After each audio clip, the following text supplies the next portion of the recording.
All right, welcome back. We're talking about hamstring strains, and this is phase 2 recovery.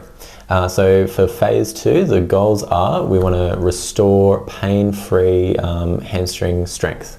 And number 2, we want to encourage better neuromuscular control of the core and also the pelvis.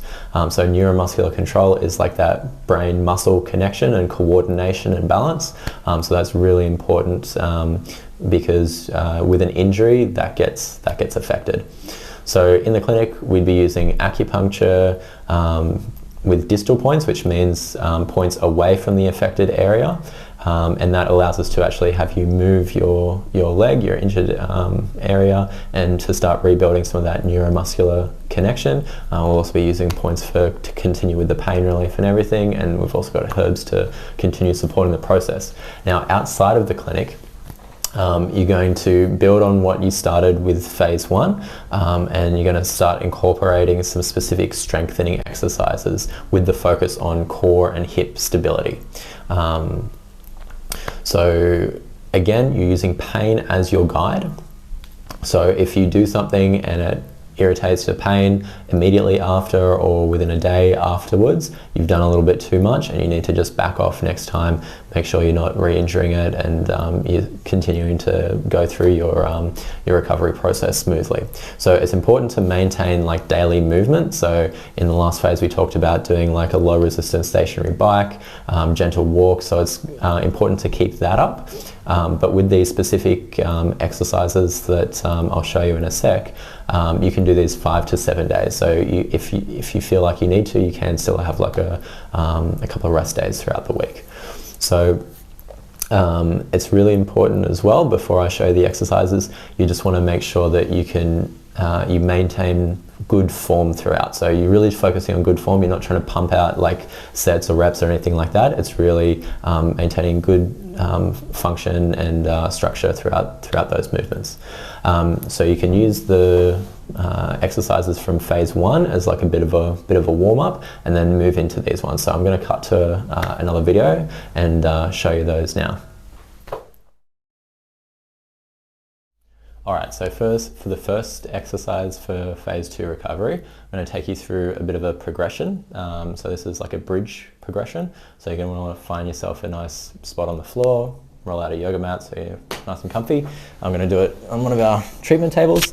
So lying down, you want to, first of all, the first progression is just doing heel digs. So with your heels, you're just digging in to the ground and activating. You should feel that pull into the hamstrings there. And with all these progressions, you're looking to do 10 reps at a time. And you want to do that like 3 times in a session or throughout the day. So yeah, digging in, holding for say like a second or 2, and then letting go. If you're okay with that, the next step is moving up into a bridge. So that's where you're going to be hips into the air like this. So that's 1 rep, and you just hold it for a second or 2 at the top, and then back down, and then back up. It's 2, 3, and so on and so forth. Now the final variation to work up towards is called a bridge walk. So this is where you've your hips are up, and then at the same time you're going to walk yourself out like that to as far as you can go, and then back in, and you're going to feel the hamstrings really working on that one. Again, just walking out.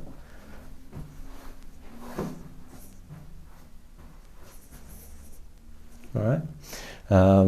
Yeah, that's the first exercise for this stage, and we'll move on to the next one.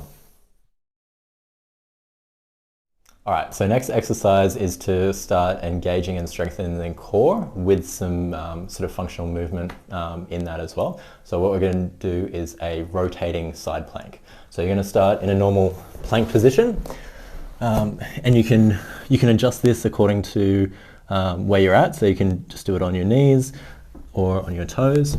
And I'm just on my elbows here. You could also do it up like that. So to do the rotating side plank, you're going to lean your weight onto one side and then arm up like that. Then obviously rotating to the other side and sort of like continue to do that. And you're making sure that you're keeping your hips up and maintaining good form throughout. Anyway, that's that exercise. Let's move on to the next one. All right, so the next exercise we have for you for this phase is called a single leg balance windmill. And essentially you're going to be standing on one leg and you're going to be bending forward and touching the ground with both hands, or with one hand, but alternating hand to hand. So you may need to regress this, so depending on your mobility in the beginning, you may need to get, say, like a chair, and all you're going to do is bend forward and touch the chair there as you get better.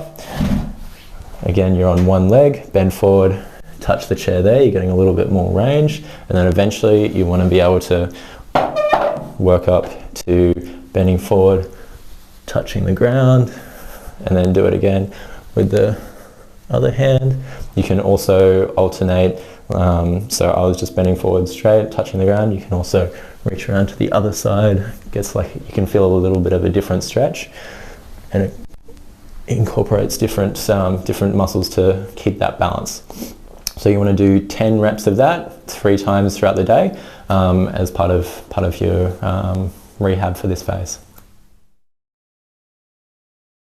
All right, and so the final sample exercise we have for you for this phase is a lunge step with a trunk rotation. So now we're starting to incorporate combined rotation and pelvic stability. So for this one, getting yourself about shoulder width apart, and you're just gonna, and you can do this walking, but I'm just gonna do it on the spot. I'm gonna step back. You can also step forward, whatever is easier, into a lunge. And then you're going to rotate away from the back leg. So like that. And that's going to give you like a good kind of stretch through there at the same time. And then other side. Oh. Yeah, and you'll find the tight spots, and you're looking for symmetry through those movements. For this one, 10 reps, I only need to do that like twice throughout the day while you're recovering. Again, use pain as your guide. If that's too painful, regress, do less. Make sure you don't hurt yourself.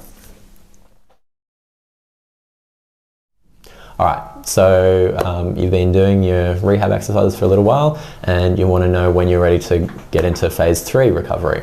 So what you and your practitioner will be looking for is, main thing is, can you sort of jog forwards and backwards without pain? So that'll be the main kind of thing. You just want to make sure you can do those 2 kind of directions without pain. You're not doing a high intensity sprint, just a gentle kind of jog forwards and backwards. When you're ready to move on to phase 3, check out our next video. All right, thanks.